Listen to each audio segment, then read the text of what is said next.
Novel میرا محرم عشق، قسط نمبر 13، مصنفہ مہر نور۔ نئے رشتے بن رہے ہیں یا پرانے ٹوٹ رہے ہیں؟ زویا ان سب کے ساتھ کھانا کھا رہی تھی جب لاؤنج کا دروازہ کھلا اور ہمدان صاحب اندر داخل ہوئے۔ زویا کی نظر جیسے ہی باغ کی طرف اٹھی وہ سب کچھ وہیں چھوڑ کر اٹھی اور بھاگتی ہوئی ہمدان صاحب کے سینے سے لگ گئی۔ ہمدان صاحب مسکرائے اور اپنی بیٹی کا سر تھپ تھپایا۔ وہ سبھی مسکراتے ہوئے باپ بیٹی کو دیکھ رہے تھے۔ زویا کی آنکھیں نم ہو گئی تھیں۔ وہ کچھ پل بعد پیچھے ہوئی اور اپنے باپ کو دیکھنے لگی۔ وہ کافی کمزور نظر آ رہے تھے، چہرے پر بھی پریشانی تھی۔ انہوں نے زویا کے سر پر بوسہ دیا اور اسے غور سے دیکھنے لگے۔ زویا میرا بچہ، تم ٹھیک تو ہو نا؟ کہیں چوٹ تو نہیں لگی؟ یقیناً انہیں بھی ہمدان مینشن میں لگنے والی آگ کا پتہ چل گیا تھا۔ میں ٹھیک ہوں بابا، آپ کو کیا ہوا ہے؟ اتنے کمزور اور پریشان نظر آ رہے ہیں۔ ہمدان صاحب کے چہرے پر کوئی سایہ سا گزرا۔ نہیں، میں ٹھیک ہوں بیٹا، بس تمہیں کوئی غلط فہمی ہوئی ہے۔ زویا سر جھٹک کر ان کے ساتھ صوفے پر آ کر بیٹھ گئی۔ اسلام شاہ نے بغور زویا کا چہرہ دیکھا جو خوشی سے اپنے باپ کو دیکھ کر ہوئی تھی۔ اتنی تو اسلام سے عیدی لیتے وقت بھی نہیں تھی۔ کچھ دیر وہ ان کے پاس بیٹھ کر گفتگو کرتے رہے، پھر زویا اپنے باپ کے ساتھ واپس چلی گئی۔ عید کو گزرے 2 ماہ ہونے والے تھے۔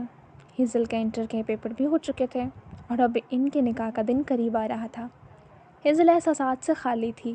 اسے تو یہ بھی نہیں پتا تھا کہ اسے خوش ہونا چاہیے یا رونا چاہیے۔ 10 دن بعد ان دونوں کا نکاح کی تاریخ طے ہو چکی تھی اور بالات شاہ کی خوشی کا کوئی ٹھکانہ ہی نہیں تھا۔ وہ اپنی زندگی کی سب سے بڑی جیت حاصل کرنے کے بہت قریب تھا۔ ساری حویلی میں خوشیوں کی لہر دوڑ چکی تھی، تو وہیں کچھ چہروں پر اس نکاح کی وجہ سے غصہ تھا۔ یہ رات کا وقت تھا اور علینا بیگم اس وقت بالاج کے کمرے میں داخل ہو رہی تھی۔ وہ جو کوئی ضروری کیس اسٹڈی کر رہا تھا۔ ماں کو دیکھ کر سارے کام چھوڑ کر ان کی طرف متوجہ ہوا۔ وہ ان کے سامنے بیڈ پر بیٹھ گئیں۔ ان کی نظر اپنے خوبرو اور خوبصورت بیٹے پر تھی۔ وہ مسکرا کر اپنی ماں کو دیکھ رہا تھا۔ علینا بیگم کافی سنجیدہ تھیں۔ تمہیں ساری دنیا میں صرف وہی لڑکی ملی ہے شادی کے لیے؟ اور بالاج کی مسکراہٹ اگلے ہی پل غائب ہوئی۔ اس کی آنکھوں میں غصہ اترا۔ ساری دنیا میں صرف وہی ایک لڑکی مجھے چاہیے۔ وہ اپنی ماں سے بدتمیزی نہیں کرنا چاہتا تھا، اس لیے کچھ ضبط سے بولا، بالاج تمہیں ہو کیا گیا ہے؟ اس لڑکی میں ایسا کیا ہے؟ بھولو مت وہ ایک گندا خون ہے، اور ہم تو یہ بھی نہیں جانتے کہ اس کا… بس اما سائیں، آپ میری ہونے والی بیوی کی توہین کر رہی ہیں، جو میں ہرگز برداشت نہیں کروں گا۔ مجھے کوئی فرق نہیں پڑتا۔ ان سب میں اس معصوم کا کیا قصور ہے؟ کیا وہ اپنی مرضی سے اس دنیا میں آئی تھی؟ نہیں نا، تو بس اب آپ اس کے کردار پر کوئی سوال نہیں اٹھائیں گی۔ وہ ان کی بات درستی سے کاٹ گیا۔ علینا بیگم اپنے غصے کو ضبط کیا۔ میں کسی صورت اسے اپنی بہو نہیں بناؤں گی۔ بالاج نے اپنی مٹھیاں بھینچ کر غصے کو کنٹرول کیا۔ آپ کی بہو تو صرف ہیزل بنے گی۔ کوئی بات نہیں، آپ وقت لیں اور اپنی سوچ بدلیں۔ اس سے زیادہ برداشت علینا بیگم میں نہیں تھی۔ وہ اٹھیں اور کمرے سے باہر نکل گئیں۔ بالاج نے سر جھٹکا اور دوبارہ اپنے کام کی طرف متوجہ ہو گیا۔ حویلی میں نکاح کی ساری تیاریاں ہو چکی تھیں اور آخر کار وہ دن آ ہی گیا جس دن ہیزل بالاج شاہ کی ہونے والی تھی۔ بالاج شاہ کی خوشی تو چہرے سے آیا تھی۔ وہ اس وقت اپنے کمرے میں شیشے کے سامنے بیٹھی خود کو دیکھ رہی تھی۔ وائٹ اور گولڈن امتزاج کی شارٹ شرٹ اور شرارے میں بہت خوبصورت لگ رہی تھی۔ سر پر سفید دوپٹہ لے رکھا تھا جس کے کنارے پر موٹے گولڈن رنگ کے گوٹے سے کام کیا ہوا تھا۔ کانوں اور گلے میں سفید اور گولڈن رنگ کی جیولری پہنی تھی۔ ہاتھوں میں بھر بھر کی کانچ کی چوڑیاں تھیں۔ چہرے پر میک اپ کے سرخ رنگ کے لپسٹک میں وہ بہت خوبصورت لگ رہی تھی۔ اس کے چہرے پر کوئی تاثر نہیں تھا۔ وہ بالکل روبوٹ کی طرح بیٹھی تھی۔ اتنے میں کمرے کا دروازہ کھلا اور نادیہ بیگم امینہ بیگم کے ساتھ اندر داخل ہوئیں۔ وہ اس کے پاس آئیں۔ امینہ بیگم نے اس کے سر سے کچھ نوٹ وارے اور نادیہ بیگم نے اس کے سر پر بوسہ دیا۔ اتنے میں ساجدہ بیگم بھی ان کے پیچھے ہی کمرے میں داخل ہو چکی تھی۔ نکاح خواہ آ چکا ہے، چلیں ہیزل کو نیچے لے کر چلتے ہیں۔ ان دونوں نے اس بات میں سر ہلایا۔ ساجدہ بیگم شاویز اور عالم کو آواز دے رہی تھیں۔ وہ دونوں اندر داخل ہوئے۔ دونوں نے تقریباً ایک جیسے کپڑے ہی پہن رکھے تھے، سفید شلوار قمیض کے اوپر واسکٹ۔ وہ دونوں شہزادے ہی لگ رہے تھے۔ شاویز کی آنکھیں نم ہو رہی تھیں۔ وہ قدم قدم چلتا ہیزل کے پاس آیا، پھر اس کے سامنے گھٹنوں کے بل بیٹھا۔ وہ سارے وقت میں پہلی بار ہیزل کی آنکھوں میں نمی چمکی تھی۔ شاویز شاہ دنیا کا سب سے بہترین بھائی تھا۔ شاویز نے محبت سے اس کے دونوں ہاتھ اپنے ہاتھوں میں لیے۔ وہ اپنے آنسوں قابو کرنے کی کوشش میں تھا۔ ہیزل نے ایک نظر اسے دیکھا، دوسری نظر دروازے کی طرف اٹھی۔ وہ نہیں آئیں گے؟ اس کے لہجے میں کتنی تڑپ اور امید تھی۔ اس کے منہ سے یہ سوال سن کر شاویز کے سینے سے کچھ زخمی ہوا تھا۔ اس سے پہلے وہ کچھ کہتا، عالم کے پیچھے سے وہ نمودار ہوا۔ اسے دیکھ کر ہیزل کی آنکھیں خوشی سے چمکی۔ لالا! اتنا کہتے ساتھ اٹھی اور بھاگتی ہوئی اپنے سب سے بڑے بھائی کے سینے سے لگ گئی، اور شاویز اپنی خالی ہاتھ دیکھتا رہ گیا۔ مجھے لگا تھا آپ نہیں آئیں گے۔ اس کا ہاتھ اٹھا اور ہیزل کے سر تک گئے۔ میری گڑیا، میں کیوں نہیں آتا؟ میری بہن کا نکاح تھا، مجھے تو آنا ہی تھا، ایک بھائی کا فرض نبھانے۔ اور ہیزل کے اندر کتنے دنوں بعد سکون اترا تھا۔ وہ کچھ پل اس کے سینے سے لگی رہی۔ پھر ایک نظر شاویز کو دیکھا جو جھکے سر کے ساتھ وہیں کھڑا تھا۔ وہ واپس اس کے پاس گئی اور اس کے سینے سے لگ گئی۔ آپ میرے سب سے اچھے بھائی ہیں۔ اور شاویز نے حیرت سے اسے دیکھا، پھر وہ مسکرایا اور ہیزل کے سر پر مان سے ہاتھ رکھا۔ کبھی بھی زندگی میں کوئی بھی پریشانی آئے تو ہمیشہ مجھے بتاؤ گی، بھولنا مت، تمہارا یہ بھائی زندہ ہے۔ اس نے ہاں میں سر ہلایا۔ میں بھی یہیں کھڑا ہوں، عالم منہ بسوڑ کر بولا کہ ان تینوں کا کمرے میں ایک ساتھ کہکا گونجا۔ جب ہم دونوں ہوں تو ہیزل کو ہمارے علاوہ کوئی نظر نہیں آتا۔ وہ یہ کہتا ہوا ہیزل کے پاس آیا اور دوسری طرف ہیزل کے ساتھ کھڑا ہو گیا۔ اب اس کے دونوں بھائی اس کے ساتھ کھڑے تھے۔ ہیزل دل کھول کر مسکرائی اور عالم تو سلگ اٹھا۔ بغیر تو میں کون سا سوتیلا ہوں؟ اور اس بات پر ہیزل کی مسکراہٹ ایک منٹ میں غائب ہوئی۔ ان دونوں نے عالم کو غصے سے گھورا کہ وہ گڑبڑا گیا۔ ہیزل گڑیا! اتنا کہتے ساتھ وہ آگے آیا اور ہیزل کو ان دونوں سے دور کیا اور اپنے ساتھ لگایا۔ سب سے پہلے یہ میری بہن ہے۔ عالم نے ان دونوں کو تپانے والی مسکراہٹ پاس کی۔ اگر یہ میلو ڈرامہ ختم ہو گیا ہو تو نیچے آ جائیں۔ اعظم نے دروازے سے جھانک کر ہانک لگائی اور اگلے ہی پل غائب ہو گیا۔ کچھ دیر بعد وہ ان چاروں کے ساتھ نیچے اترتی ہوئی دکھائی دے رہی تھی۔ لال چنگیزی اس کے سر پر اوڑھے دائیں جانب شاویز تھا تو بائیں جانب چھوٹا شاہ، اور پیچھے ایک طرف سے عالم نے کنارہ پکڑ رکھا تھا تو دوسری طرف سے احد نے۔ وہ اپنے چاروں بھائیوں کی سنگت میں چلتی لال گھونگھٹ اوڑھے ایک ایک قدم سیڑھیاں اتر رہی تھی۔ حویلی کے لاؤنج کو بہت خوبصورتی سے سجایا گیا تھا۔ سامنے ہی صوفے پر آغا جان کے ساتھ بالاج وائٹ کرتے پاجامے میں گولڈن واسکٹ پہنے بہت پرکشش اور دلکش لگ رہا تھا۔ اس کی مسکراہٹ اسے مزید وجیہ بنا رہی تھی۔ اس کی پرسنالٹی کو چار چاند لگ چکے تھے۔ صوفے کے درمیان میں پردہ گرایا گیا تھا۔ ایک جانب بالاج بیٹھا تھا تو دوسری جانب ہیزل کی جگہ تھی۔ جیسے جیسے وہ پاس آ رہی تھی بالاج شاہ کا دل زوروں سے دھڑک رہا تھا۔ اسے اب بھی یہ سب خواب لگ رہا تھا۔ ہیزل شاہ ہمیشہ کے لیے اس کی ہونے جا رہی تھی۔ اگر یہ کوئی خواب تھا تو دنیا کا سب سے خوبصورت خواب تھا، اور اگر یہ حقیقت تھی تو زندگی کی سب سے خوبصورت حقیقت تھی۔ وہ بہت پاس آ گئی تھی کہ اسے صوفے پر بٹھا دیا گیا۔ اس کے بالکل پاس امان شاہ اور نادیہ بیگم بیٹھ گئے اور وہ دونوں بڑے بھائی اس کے پاس کھڑے ہو گئے۔ مولوی صاحب نے ایک نظر آغا جان کو دیکھا۔ سردار صاحب، اجازت ہے نکاح شروع کریں؟ آغا جان نے دل پر پتھر رکھ کر ہاں کا اشارہ دیا، اور بالاج کا دل پسلیاں توڑ کر باہر آنے کو تھا۔ ہیزل نے اپنی مٹھیاں زور سے بھینچی۔ مولوی صاحب کی آواز لاؤنج میں گونجی۔ بالاج شاہ ولد ارتضیٰ شاہ، آپ کا نکاح ہیزل شاہ ولد امان شاہ سے بحق عوض حق مہر 5 کروڑ روپے طے پایا جاتا ہے۔ کیا آپ کو قبول ہے؟ لاؤنج میں ایک پل کے لیے خاموشی چھا گئی۔ پھر بالاج شاہ کی سنجیدہ آواز ابھری، تم میری زندگی ہو، اب میں ساری زندگی کوئی تکلیف تمہارے نزدیک بھی نہیں آنے دوں گا۔ جی قبول ہے۔ اور ہیزل نے اذیت سے آنکھیں میچیں کہ دو باغی آنسو ٹوٹ کر اس کے گال پر بہہ گئے۔ مولوی صاحب دوبارہ پوچھ رہے تھے، کیا آپ کو قبول ہے؟ آج کے بعد بالاج شاہ ہیزل شاہ صرف تمہارا ہوا، میں اپنے سارے حق تمہیں سونپتا ہوں۔ جی قبول ہے۔ اور پھر آخری بار بالاج نے کہا، مجھے تمہارے ماضی سے کوئی فرق نہیں پڑتا، اب تمہارا حال اور مستقبل بالاج شاہ ہے۔ قبول ہے۔ بالاج نے یہ کہہ کر ہیزل کو اپنی زندگی میں جگہ دے دی، اسے اپنی بیوی بنا کر اسے قبول کر لیا۔ اب مولوی صاحب ہیزل کی طرف آ کر بیٹھے کہ ہیزل کا تنفس تیز ہوا۔ وہ گندا خون ہے، اس حویلی کی بہو بننے کے قابل نہیں۔ ہیزل کے دماغ میں صرف یہ فکریں گونج رہے تھے۔ اس نے اپنے آپ سے عہد کیا اور زہریلی مسکراہٹ چہرے پر سجائی، اب میں دیکھتی ہوں مجھے اس حویلی کی بہو بننے سے کون روکتا ہے۔ اور یہ دل ہی دل میں سوچتی اندر تک مسرور ہوئی۔ مولوی صاحب کی آواز لاؤنج میں گونجی، ہیزل شاہ ولد امان شاہ، آپ کا نکاح بالاج شاہ ولد ارتضیٰ شاہ سے بحق عوض 5 کروڑ حق مہر نکاح طے پایا جاتا ہے۔ آپ کو قبول ہے؟ نادیہ بیگم نے اس کے ہاتھ پر دباؤ ڈالا اور شاویز نے اس کے سر پر ہاتھ رکھ کر اپنے ہونے کی موجودگی کا احساس دلایا۔